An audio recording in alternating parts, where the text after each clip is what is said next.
Lena Matthews had always been a wanderer.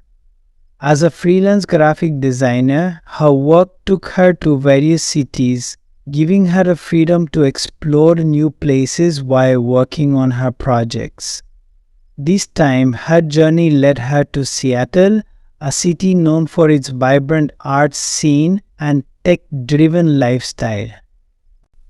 With her savings running low and a new job opportunity on the horizon, Lena turned to Craigslist to find a place to live and to furnish her new apartment.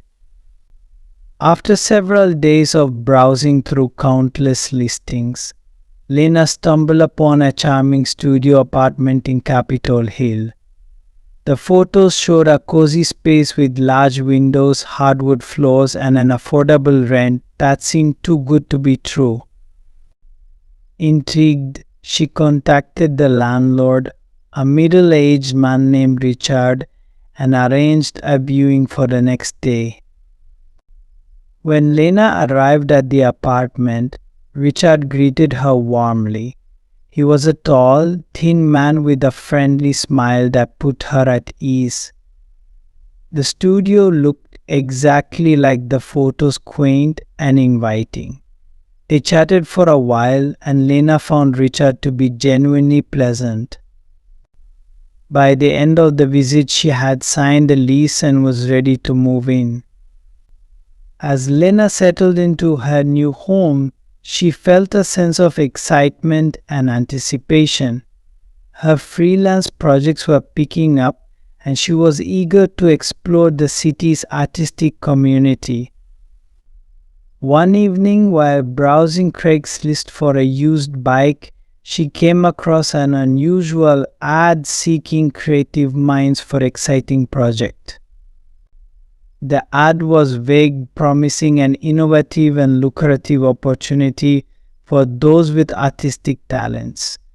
The poster identified only as Alex requested interested parties to meet at a local cafe for more details.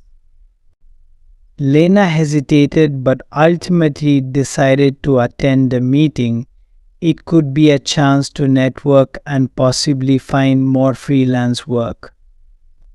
The cafe was bustling with evening patrons when Lena arrived.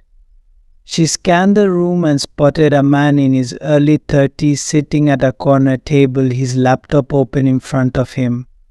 Assuming this was Alex, she approached and introduced herself. Alex looked up and smiled warmly. "Lena, right? Have a seat. I'm glad you came." They chatted for a while, and Alex explained his project, an avant-garde art installation that required collaboration from various creative professionals. His enthusiasm was infectious, and Lena found herself intrigued by the possibilities. By the end of their conversation, she had agreed to join the project.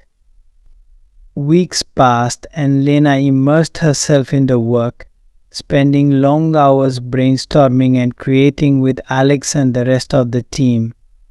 Everything seemed perfect until small, unsettling things began to happen. It started with strange emails from Alex sent late at night, filled with cryptic messages and obscure references that made little sense. Lena shrugged them off, attributing them to Alex's eccentric personality. But then she began receiving anonymous texts warning her to stay away from the project and its members. She showed the messages to Alex, who dismissed them as pranks, but the feeling of unease lingered. One evening, while working late at the studio, Lena thought she heard footsteps behind her. She turned around, but the room was empty. Shaking off the feeling of being watched, she tried to focus on her work. However, the sense of dread grew stronger with each passing day. Lena confided in her friend Sarah, who urged her to leave the project, "It doesn't sound right, Lena. You should get out while you can." Despite her friend's warnings, Lena felt compelled to see the project through. She couldn't shake the feeling that there was something important at stake, something she couldn't yet understand, and so she stayed, hoping that her instincts were wrong and that the sense of unease would pass. But as the days turned into weeks, the disturbing incidents escalated. Lena began to suspect that Alex and the project were not what they seemed. The closer she got to uncovering the truth, the more dangerous her situation became. Determined to get to the bottom of the mystery, Lena started investigating Alex's background. She discovered that he had a history of working on controversial projects, often attracting a cult-like following of devoted but troubled individuals. Digging deeper, she found rumors of people disappearing after getting involved with Alex's work. The tension between Lena and Alex grew as she became more suspicious. He began to act erratically, showing up at her apartment unannounced and calling her at odd hours. One night, Lena awoke to find her front door slightly ajar, even though she was sure she had locked it before going to bed. Panic set in as she realized someone had been inside her apartment. Lena contacted the police, but without concrete evidence, there was little they could do. Feeling increasingly isolated and paranoid, she decided to confront Alex directly. When she arrived at the studio, she found him alone, working on a massive sculpture that seemed to pulse with an unsettling energy. "Alex, I need to know what's going on," Lena demanded. "These strange messages, the break-in at my apartment, what are you hiding?" Alex's eyes gleamed with an intensity that sent shivers down her spine. "You're in too deep now, Lena. There's no turning back." Lena's confrontation with Alex marked the beginning of a terrifying descent into darkness.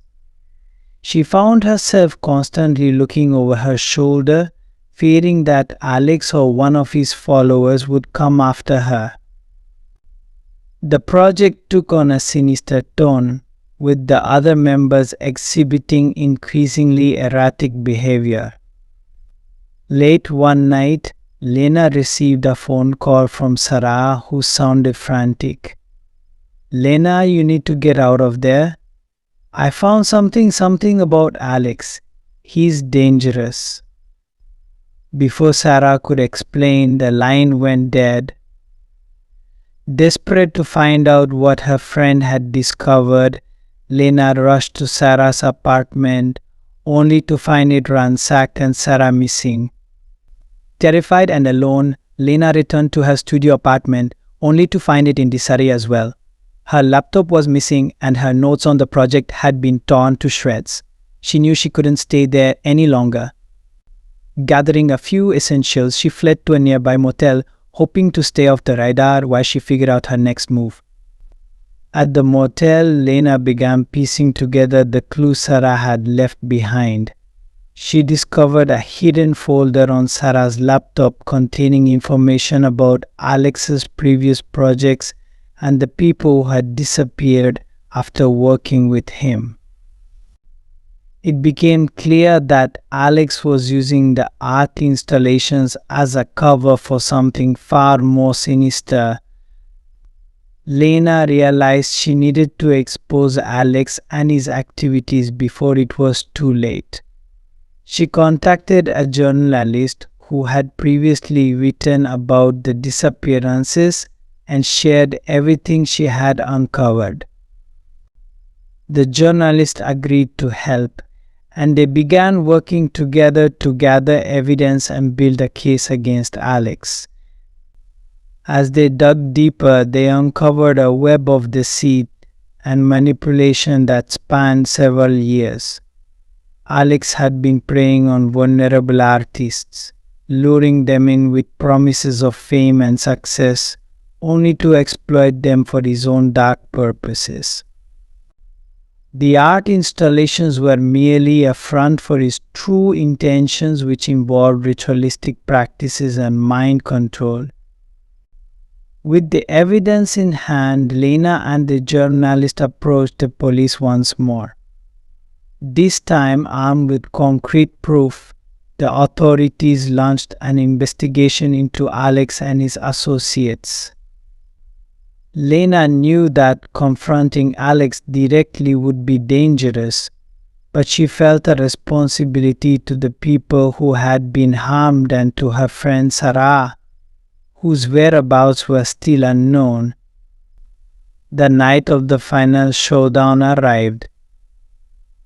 Lena, the journalist, and a team of police officers stormed the studio where Alex and his followers were preparing for their latest art installation. The scene was chaotic, with sculptures and canvases scattered everywhere, and the followers in a trance-like state. Alex stood at the center of it all, his eyes wild with a manic intensity. "You can't stop this, Lena. It's bigger than you, bigger than any of us." Ignoring his taunts, Lena pushed forward, determined to put an end to the madness. The police quickly subdued Alex and his followers, arresting them and securing the studio. As Alex was led away in handcuffs, he turned to Lena and whispered, "This isn't over." The aftermath of the raid was a whirlwind of media attention and police investigations. Lena worked closely with the journalist to ensure that the truth about Alex's activities was brought to light. The story made headlines and Alex's crimes were exposed to the world. Despite the relief of seeing justice served, Lena couldn't shake the trauma of her experiences. She struggled with nightmares and a lingering sense of paranoia. Sarah was eventually found, shaken but alive, having been held captive by Alex's followers. The two friends leaned on each other for support as they tried to rebuild their lives. Months passed and life slowly returned to a semblance of normalcy. Lena moved to a new city, hoping to leave the horrors of Seattle behind her.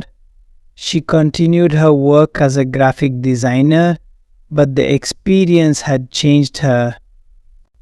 She became more cautious, wary of trusting strangers, and ever vigilant of the dangers lurking in the shadows. One day, while browsing online job listings, Lena received an email from an unknown sender. The subject line read, "Seeking creative minds for exciting project." Her heart raced as she opened the email, only to find a single line of text, "We know who you are." Lena deleted the email and shut her laptop, a chill running down her spine. She knew